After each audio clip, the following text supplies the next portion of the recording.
All right. Okay. Let's get talking about stuff. Yeah. You have a campaign idea of sorts, like an abstract notion, or is this a pretty specific? This is a pretty specific pitch in the like your concept session 0. of it. Okay. Yeah. So what this is inspired. First, we're gonna give the historical credit where it's context. due. Yeah. So this is inspired by the Czechoslovakian Legion, and Okay. so I'm gonna kind of not explain this super well. So you should look it up.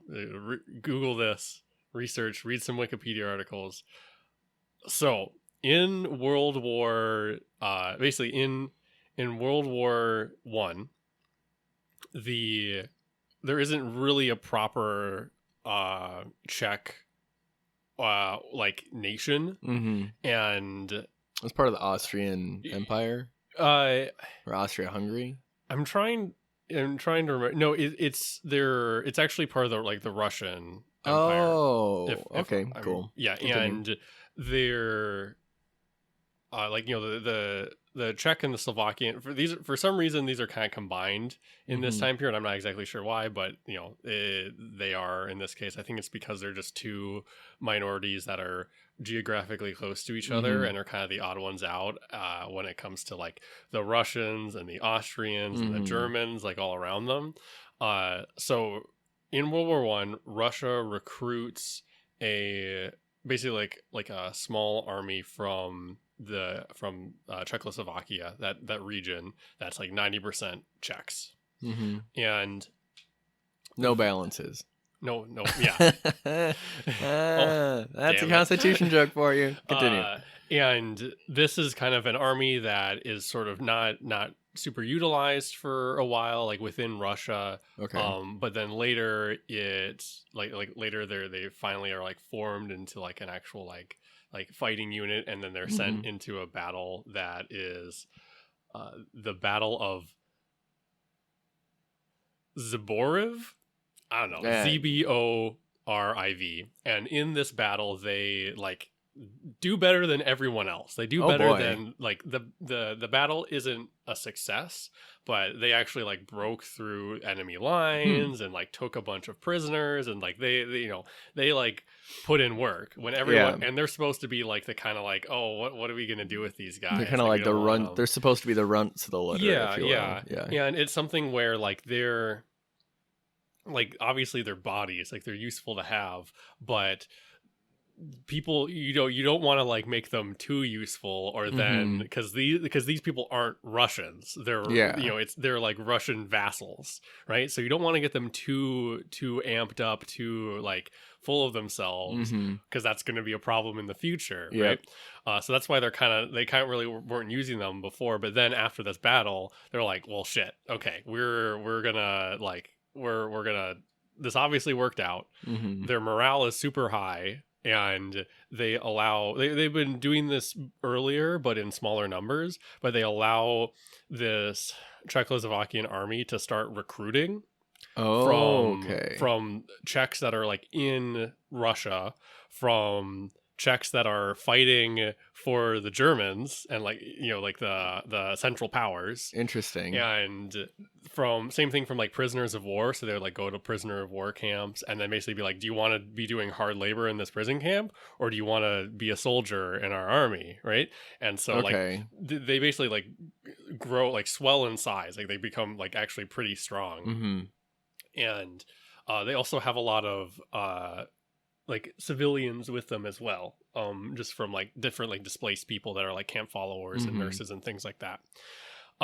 So they fight some other battles, and then the Russian Revolution happens. Oh geez. And so they're Czechs in Russia that are now in a Russia that's in utter chaos, with fighting in between the Bolsheviks and the White Russians, who are loyal to the Tsars. And it's not like this is one unified Soviet front or Bolshevik front and one unified Tsarist front. They're not like that at all. They're actually very they're very disorganized. And so in this weird sense, the Czechoslovakians are actually like the most organized. Oh man. In that point. and they're so they're kind of figuring out what to do, because like they're in their mind, the Bolsheviks are kind of like the enemies. They're sort of like German insurgents sent to like disrupt Russia. And some of them, like some of the early people in this Czechoslovakian army, like swore an oath to the Tsar, like in person, but many of them now aren't that. Yeah. And so they're kind of like, what are we going to do? And then as they're kind of like navigating around the area, everyone makes it clear they're not really comfortable with them existing. Everyone tries to disarm them. So all the White Russians are trying to be like, yeah, we'll put you on this train to take you closer back to Czechoslovakia, but you're going to have to turn in so many of your guns here and that kind of thing. And that kind of keeps on happening until they hit a breaking point, and they're like, obviously the White Russians aren't on our side either. Yeah. And so they stormed the armory where they were at this point, where they had this breaking point. And they basically took back all their arms, and now they're like a rogue legion in a divided Russia, trying to get home with like a bunch of civilians with them. And that is like the coolest campaign idea. So the players are a number of officers that are commanding this. You have a map, and you've got like a hex crawl or a point crawl or something like that, and you've got your army on there, and you're like, okay, where are you going to try to get home? Like, how are you gonna survive this? And the thing that's exciting to me is that like it's a military campaign, but you have genuine autonomy. There's not like someone telling you what you need to do. Right. There's a lot of agency. Yeah, you actually have a lot of agency, and you're in a situation where like you kind of have to do things because you're the most organized right now, and everyone, and you're incredibly outnumbered, but because your enemies are disorganized right now, you've got the advantage. But as they're organizing, as they're figuring out, as they're joining together and that sort of thing, then you're losing power. So you have to act now. And you would have a map, and you'd be like, all right, what are the different ways that you're going to get home? Right? Or is it going to be what they ended up doing was by taking control of a Trans-Siberian railroad going up to the north, like northern Siberia, to a port to then travel around the world to get back to Czechoslovakia. That was like their plan. It's like bonkers. But people used to do some crazy shit, man. Yeah. And so it's something where like you'd want to like put out the map and then be like, all right, this is where you are. This is where you're trying to go. There is war here. There's like literal trenches over here. There's all, there's like Siberian waste. There's all these different things. How are you going to do it? And then kind of let them direct themselves.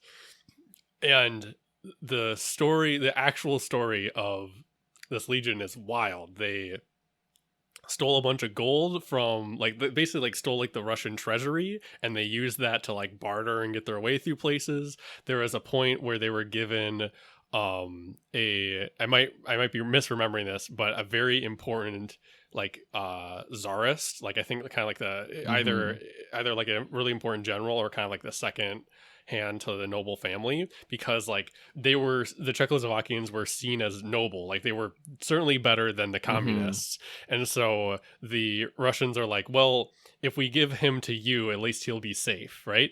And then they later, as they're traveling, they're traveling to get out of Russia, they had to barter him off with other Reds, because and the particular story was that these Bolsheviks were like pretty moderate, and they're like, okay, we're going to give this guy a fair trial, we'll put him in exile or something like that, we'll treat him properly, because they were pretty moderate. And then they were right, and then later more extreme Bolsheviks come in and overthrow the more moderate Bolsheviks, and then execute this guy. Oh no. That's a bad look for the Legion. Right, it was. But I think that would be such a cool, like, I really want the campaign to be something where you are and they would also be removed slightly from the central tension too, which I think is really important to have a a party like be, right? Because they're Mm-hmm. not like, they're just finally navigating. They don't pick one side or the Right. other, but they're just experiencing. Like they're not like directly like making like moving the hands of kings and stuff like that, Mhm. but they're just a couple steps removed to the point where it feels like it's personal enough, Mhm. and but you still have a lot of agency and you're still like making a mark on history. And then the other part of this that I thought would be really cool is that you actually have two parties in this campaign. You have one of officers, and then you have one of just like the rank and file regular people. Yeah. So you have sessions where you're the officers, you're making big choices. Mhm. There's kind of grand strategic things, there's politicking, there's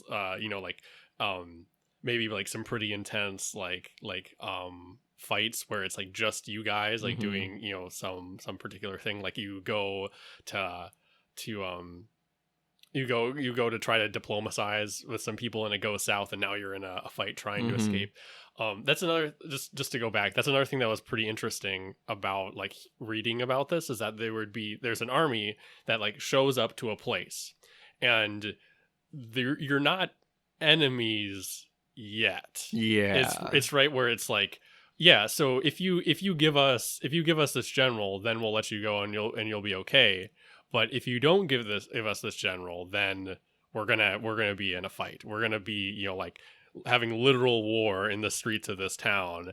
And you're like, but yeah, I'm not gonna risk the lives of all these civilians. Yeah, and so like that's I think would be a really fun thing where you've got like you show up to a place and it's always kind of like you're on like the razor's edge, where you could like, okay, we're gonna go diplomatize with these people because we're the officers, we're the nobility. We're the only people that these czarists are actually gonna talk to, right? And then you go there, and then things don't work out, and now suddenly like, oh, everything, guns drawn, baby. Guns drawn. Yeah, I think that would be a way to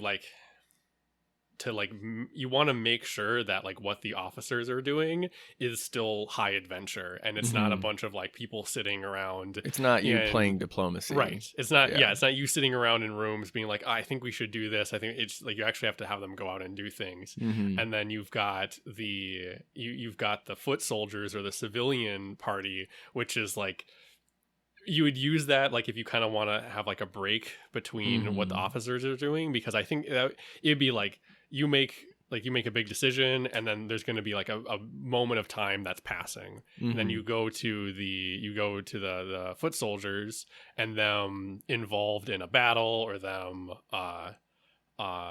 like when things go south, or they're the people on the streets, or them like traveling through the wilderness or something like that, just to kind of give you like, this is what the actual experience is like for the people within this this huge refugee army, basically.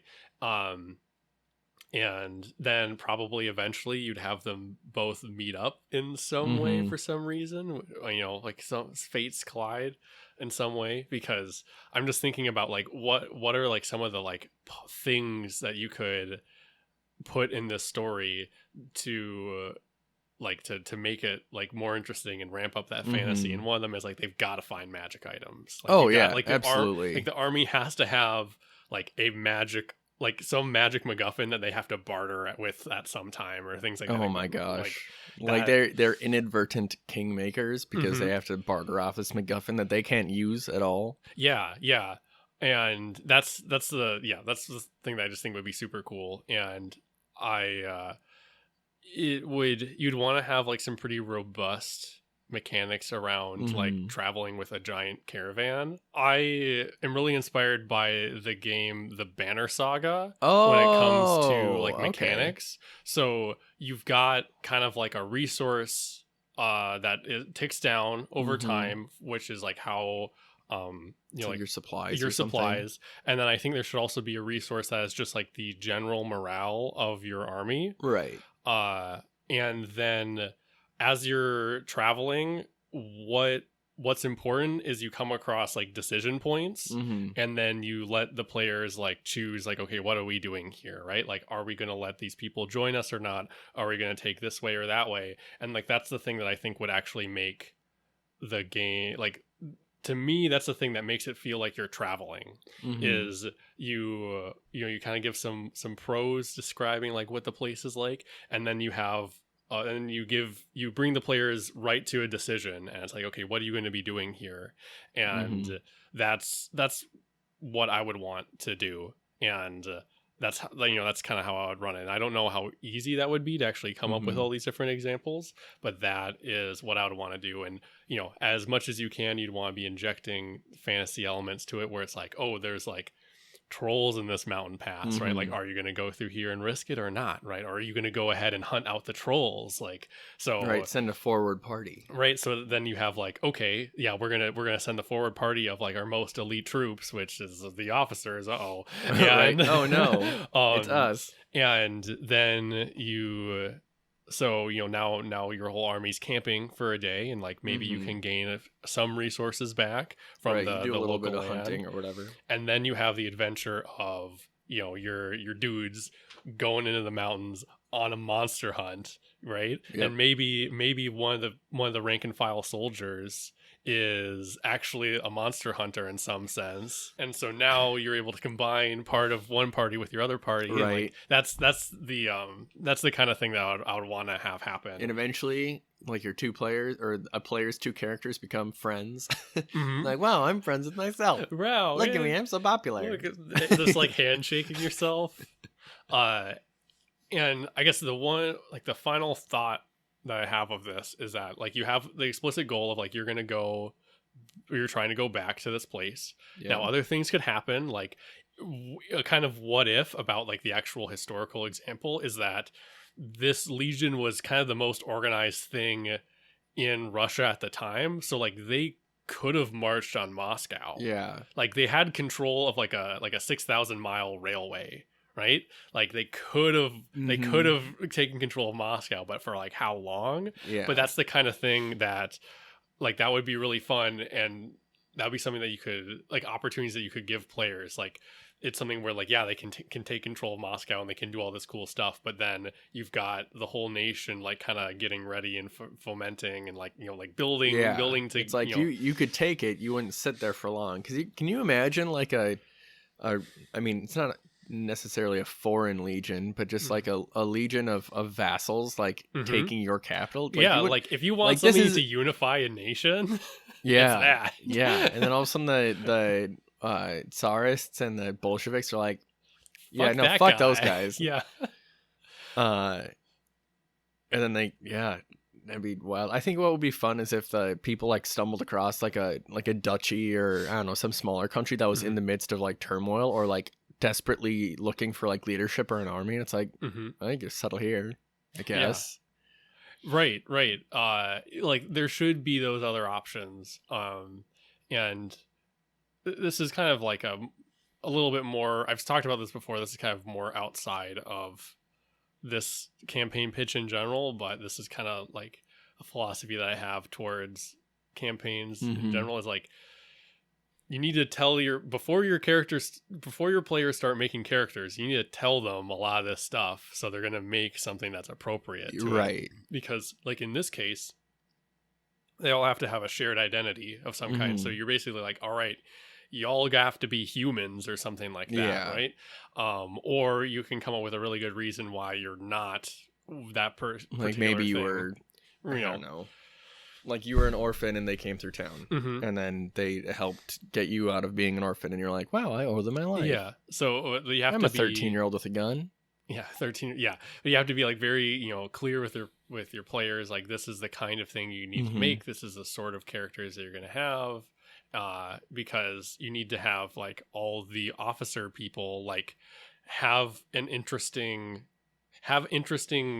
interactions with the idea of being an officer of an army, and then you need to have all your like schmucks have an interesting story and interesting conflict with being schmucks, right? Yeah. So that's the one of the things I think would be really important when you're pitching this to your players. I like it. Yeah, and I think it's like a super cool idea, and it's definitely something that I would need a lot of work, but I was just like thinking about it. I'm like, this would be really neat. Yeah, no, that would be super neat. I like how much agency that the characters have too. Where it's just like, yeah, you get to choose where this like caravan goes. Yeah, and you would want to give your players at the beginning. You'd want to give your players like these are the most obvious options, and then kind of like let them ask questions and go from there. But you don't want to. You definitely want to point them in a few directions because that will reduce a lot of their anxiety, and will make them more eager to start like making choices and deciding things. So that's just something that a lot of the advice that I've seen, like unless you've got players that are really about like self-directed games and they're used to that, you really need to like kind of give them a couple feelers and places to go, and then hopefully they'll start to feel things out themselves after that. I feel like a fuzzy railroad is honestly really nice for just players, even if they think that they're veterans. Otherwise, they just sit and twiddle their goddamn thumbs for 3 sessions. Yeah, so in my mind, I would probably be like, all right, so you can go like through the middle of a land war here. There is a river that you could go to. It's a much longer journey, but if you get on the river, you're going to have, it's going to be significantly easier to move everyone. And then there's, then there's a much smaller land war that will give you to like a lake or an inland sea that also has a massive war going on in it, like things like that, like or like there's a plague over there, you probably don't want to go there, but if you have faith in your facial wraps, right, it's something where you would whatever direct, like every direction is like a hard place, but that like staying still would be certain death. Just not right away, but soon, and I think that would be really fun. Yeah, I think it's a good idea. Was that wrap it up? That wraps it up. So I guess I don't know if we call this a mini episode. We record. I mean, it's like a shorter one. Well, also keep in mind that there was 5 minutes where you were looking up the name Banner Saga. Yeah, so. Yeah. Wait, I cut that part out. You don't know that. Oh no! And my 2 sneezes. Those are gonna get cut. Yep. I'd call it a mini-sode. And depending on how long our other episodes are. So, thank you for listening. Thanks. Oh, also, this is the Lore Foundry. Oh yeah, this is the Lore Foundry. I'm Greg. I'm Darren. Yay! Yeah. Thank you for listening. Rate, subscribe, whatever that stuff is. I don't know. Calls to action. Calls to action. Send us comments and emails about ideas for what to talk about. I was talking with was it Jake? Austria? Yeah. I was talking with Austria and I was like, oh yeah, I'm Greg's podcasting partner. And he's like, oh my gosh, I love your podcast. And I was like, send a fucking email. Yeah. He's like, I haven't listened in a year. I really liked the one where Greg was making Undead interesting. And I was like, oh, that one was one of your favorites? Well, thanks. Yeah. Okay. That's great. Yeah. Oh, we just a little aside. Darren finally started playing a game of diplomacy. Yeah. He did better than me. Yeah. Not hard when I'm Russia. Yeah. And it's good fun. Would very much recommend everyone play at least one game seriously, because you really do get into a pretty interesting mindset. Yeah. When how can I keep others weak? Like everyone's your friend and your enemy, and your enemies you want to get stronger and your friends you want to get weaker, but then sometimes the opposite of that. It ends up being pretty bizarre.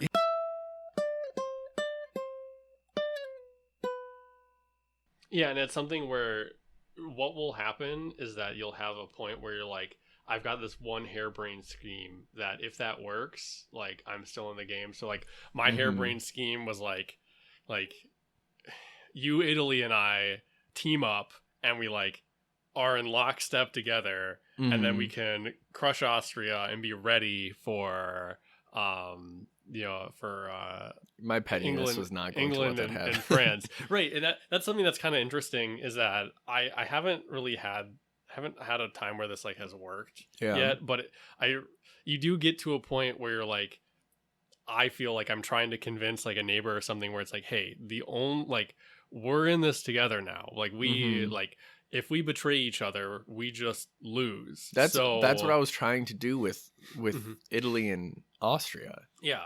And so it's like, so we have to work together. Like we like, it's the sort of thing where like this is the point in the game where you have the most trust, because only if you're dumb do you betray each other, right? And then, but it never really follows through, which is frustrating, because I'm like, no, if we do these exact moves and we have this exact thing, that's what I was like. That's where I was at, and it isn't like, and that's when I'm the most impassioned. Oh my gosh! Like there was a turn where Italy should have gotten Greece, but Austria wasn't going to let that happen, and so Italy stabbed Austria, and Austria stabbed me because I left Warsaw open. But I was like, you could, like, this could have been something, man.